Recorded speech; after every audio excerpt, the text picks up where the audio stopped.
मुंबई के एक media house ने एक खबर लीक की है। महाराष्ट्र के पूर्व मुख्यमंत्री शिवसेना के नेता उद्धव ठाकरे 22 तारीख की रात 2 बजे जाकर मुख्यमंत्री देवेंद्र फडणवीस से उनके सरकारी निवास पर मुलाकात की है।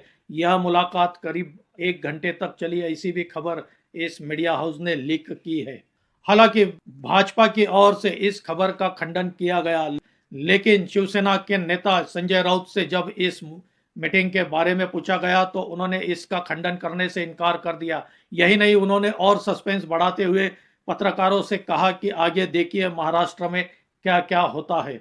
आखिर क्या बात है, उद्धव ठाकरे आधी रात को 2 बजे जाकर देवेंद्र फडणवीस से मीटिंग करते हैं। क्या इस मीटिंग के पीछे राजकारण है, इसी पर हम आगे इस वीडियो में बात करेंगे। आपसे अनुरोध है, मेरा यह वीडियो आखिर तक देखिए। अच्छा लगे तो इसे लाइक करें, शेयर करें और मेरे इस चैनल को सब्सक्राइब करें। नमस्कार दोस्तों, मैं राजेंद्र दाइमा आपका स्वागत करता हूं मुंबई टुडे लाइव चैनल में। पिछली बार जब राज्यसभा के चुनाव हुए तब महाविकास आघाड़ी की ओर से उद्धव ठाकरे ने शरद पवार का नाम सूचित किया था और शरद पवार राज्यसभा में महाविकास आघाड़ी की ओर से जाते हैं। तभी उसी समय एनसीपी की ओर से शरद पवार ने उद्धव ठाकरे से वादा किया था कि महाराष्ट्र के विधान परिषद के जब चुनाव होंगे तब एनसीपी पार्टी उद्धव ठाकरे के उम्मीदवार को समर्थन देंगी। और मई के पहले हफ्ते में महाराष्ट्र के 10 विधान परिषद सीटों के लिए चुनाव होने हैं और महाविकास आघाड़ी की ओर से शरद पवार, एनसीपी पार्टी की ओर से उद्धव ठाकरे का नाम सुझाया गया है। शिवसेना उद्धव ठाकरे और एनसीपी शरद पवार की पार्टी में कोई मतभेद नहीं है। दोनों पार्टियां एक मत से तय कर चुकी है कि वे शिवसेना के नेता को ही विधान परिषद पर भेजेगी। विधान परिषद पर चुनकर आने के लिए महाराष्ट्र में 29 आमदारों का समर्थन जरूरी है। एनसीपी शरद पवार के पास 20 आमदार है और शिवसेना उद्धव ठाकरे के पास 10 आमदार है। ऐसे कुल मिलाकर 30 आमदार यह संख्या हो जाती है। लेकिन उद्धव ठाकरे कोई भी रिस्क लेना नहीं चाहते हैं, क्योंकि जब से महाराष्ट्र के मुख्यमंत्री देवेंद्र फडणवीस बने हैं तब से कई विधान परिषद के चुनाव में उन्होंने विपक्षी आमदारों को फोड़ा है। इस बात में देवेंद्र फडणवीस मास्टर माने जाते हैं और उद्धव ठाकरे इसीलिए कोई रिस्क लेना नहीं चाहते हैं।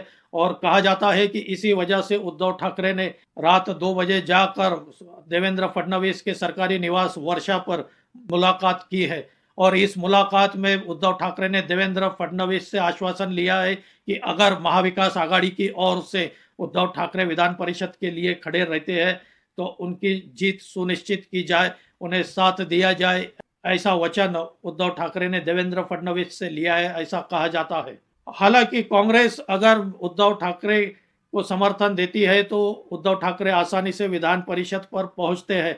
लेकिन कांग्रेस की ओर से भी कई नेता इस विधान परिषद की सीट के लिए खड़े रहना चाहते हैं।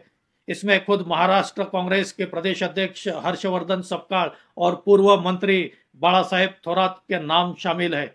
ऐसा भी राजकीय अनुमान लगाया जा रहा है कि कांग्रेस को सबक सिखाने के लिए उद्धव ठाकरे ने एक तीर में 2 निशान लगा दिए हैं, क्योंकि इस मुलाकात की खबरें आने के बाद महाराष्ट्र कांग्रेस के प्रदेश अध्यक्ष हर्षवर्धन सपकाळ ने बयान दिया है कि महाविकास आघाड़ी का चेहरा यह उद्धव ठाकरे है और अगर उद्धव ठाकरे विधान परिषद के लिए खड़े रहते हैं तो कांग्रेस उन्हें समर्थन देंगी। दूसरी ओर देवेंद्र फडणवीस भी व्यक्तिगत तौर पर यह चाहते हैं कि उद्धव ठाकरे महाराष्ट्र के किसी न किसी हाउस में मौजूद रहे, क्योंकि दूसरी ओर शिवसेना नेता एकनाथ शिंदे को अगर कंट्रोल में रखना है, उन्हें चेक में रखना है, तो उद्धव ठाकरे के साथ भी भाजपा को संबंध बनाए रखने होंगे और एक तरह से यह नीति एकनाथ शिंदे पर दबाव का काम कर सकती है, ऐसा देवेंद्र फडणवीस का मानना है। और इसी वजह से माना जाता है कि देवेंद्र फडणवीस ने भी उद्धव ठाकरे को विश्वास दिलाया है कि अगर वे खड़े रहते हैं तो उनकी जीत सुनिश्चित की जाएगी। शिवसेना उद्धव ठाकरे की पार्टी के महाराष्ट्र में 20 आमदार है और लोकसभा के 8 खासदार है। देवेंद्र फडणवीस भी चाहते हैं कि उद्धव ठाकरे एनडीए में आ जाए ताकि केंद्र में भी भाजपा की पूर्ण बहुमत की सरकार बन जाए, क्योंकि केंद्र में भी एनडीए की संख्या बढ़ सकती है और महाराष्ट्र में भी उन्हें राजनीतिक तौर पर इसका लाभ हो सकता है। कहा जाता है कि उद्धव ठाकरे भी कोई भी रिस्क लेना नहीं चाहते हैं, क्योंकि अगर उद्धव ठाकरे विधान परिषद का चुनाव हार जाते हैं तो उनका राजनीतिक भविष्य खतरे में पड़ सकता है। इसी वजह से उन्होंने देवेंद्र फडणवीस से मुलाकात की है। दोस्तों, आपको क्या लगता है उद्धव ठाकरे और देवेंद्र फडणवीस की इस मुलाकात के बारे में? क्या फिर से बाला साहेब ठाकरे की शिवसेना की पार्टी और भाजपा एक साथ आ सकते हैं? आपकी क्या राय है? आप भी कमेंट करके बताइए। मेरी यह जानकारी अच्छी लगी हो तो इसे लाइक करें, शेयर करें और मेरे इस चैनल को सब्सक्राइब करें। आज यही रुकते हैं। धन्यवाद।